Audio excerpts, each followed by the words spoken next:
Is the story of Genshin Impact getting too dark? Hello everyone and welcome to another Genshin Impact video. This is a topic that seems to be hotly debated in the Genshin Impact subreddit and various comment sections. Is Genshin Impact getting too dark? Is there a shift towards darker stories? And will this continue in their next regions? Let's see. So let's take it from the beginning. When we first set foot on Teyvat, we were greeted by a colorful, vibrant world full of animals, kind and warm NPCs, and a very simple and somewhat tame storyline. The Mondstadt storyline is relatively lighthearted, almost childish, one could say. We defeat the big corrupted dragon, we save the City of Freedom, and all this without anyone getting hurt. Even Dvalin survived. So yeah, it doesn't really get any lighter than this. The enemies we encounter are also on the more cutesy side. The adorable slimes, the silly hilichurls, and even the abyss mages look kind of cartoony. Things got slightly darker in Liyue, where chaotic energies of the past polluted the land. Xiao's story is pretty dark and somber, but again, the story concludes with the good guys defeating Osayo without any casualties. There are some Liyue world quests that are kind of dark, like the one with a family of miners that was searching for the treasure, but yeah. Boy, oh boy, did things get dark from this point on. Out of the 6 islands of Inazuma, including Enkanomiya, a whopping 3 of them had some story that related to child sacrifice, massacre, and or death of civilization, with Enkanomiya featuring all 3 of these events.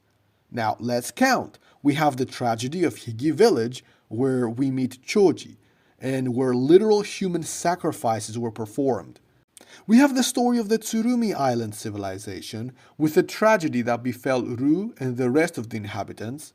And then we have the entire region of Enkanomiya, that's filled with resentful spirits, a ruined civilization, and the horrible story of the sacrificed sun children.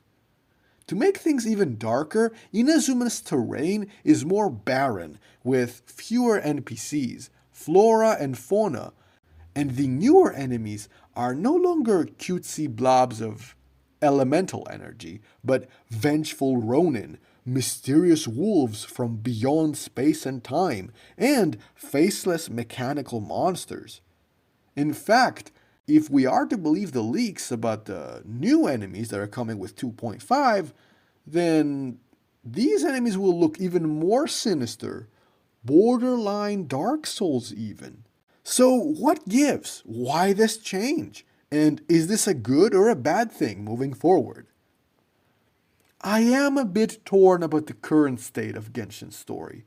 On the one hand, I love the fact that we are finally getting some actual stakes, and that MiHoYo doesn't shy away from more mature themes.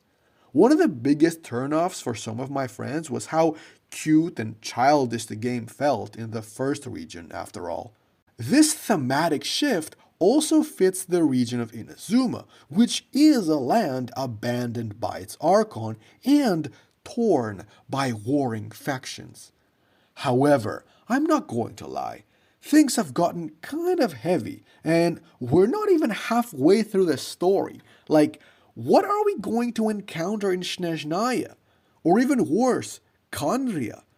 Inazuma is already my least favorite region out of the 3, and honestly, I rarely spend any time there due to the ominous and depressing feeling it gives off. If I want to rest or enjoy the scenery, I always go back to Liyue or Mondstadt. You know, anywhere is better than islands that are literal graveyards. Now, will Sumeru have a dark storyline as well? Or was this a one-time thing? Here's what I believe. It's clear that MiHoYo wants to take the story in a darker path, which will culminate with Celestia's plan, whatever that is. potentially Celestia is controlling the land of Teyvat. So they really want to hammer home this idea of this dictatorial celestial palace. Technically speaking, everything we've seen thus far is a result of Celestia's control of Teyvat. The Fatui wouldn't exist if Celestia didn't exist. The Tsaritsa would have never formed them. The entire system with the Archons, perhaps that was a creation of Celestia. So any other characters who died due to these Archons or due to the Archon War, well, that's still on Celestia. So I think we will still get some darker elements moving forward, but much like the Enkanomiya storyline, they may be hidden in either world quests or bizarre item descriptions. I don't think they're going to go full on dark because they're going to lose a lot of their audience. A lot of people play Genshin to relax and to chill. They're not playing to see child sacrifices, and massacres. So that's what I'm thinking, Maybe when we get to Sumeru, there is one obscure world quest where you find out about this crazy cult that abstracts the essence of people and like sucks them dry or something. But that's going to be like maybe at the edge of the map. I don't think it's going to be tied to the main storyline. And honestly, I don't want other regions to be as dark as Inazuma because Inazuma was in war. The other regions are not in open conflict as far as we know. So there should be more care there as well. Is it getting darker? It is. Sometimes that's good. Other times I feel they should really control how dark it gets. Like I liked Shenhe's story quest. I think that had a healthy balance of dark and light because at least someone survived. Shenhe, she survived and now she's with us. She's in Liyue Harbor. So maybe they can balance it out with some really cutesy Archon quests and fun characters. And even when they do go dark, they don't go too far on that side. Or at least someone survives. This was so weird. Like, Choji was the only survivor. In Tsurumi Island, nobody survived. That really felt weird. In Enkanomiya, none of the Sun Children survived. Except, potentially, a little fleeting sunlight. Is it possible that Klee is the last Sun Child? That's a theory for another time. Anyway, so I want to hear your opinion, guys. What do you think about the story of Genshin Impact? Is it getting darker? Is it getting more annoying or more just depressing as a whole? I want to hear your opinion.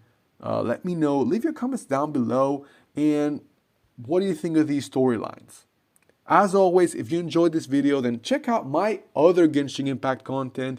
I have so many videos on Genshin Impact, on Sumeru, on Natlan, on Fontaine.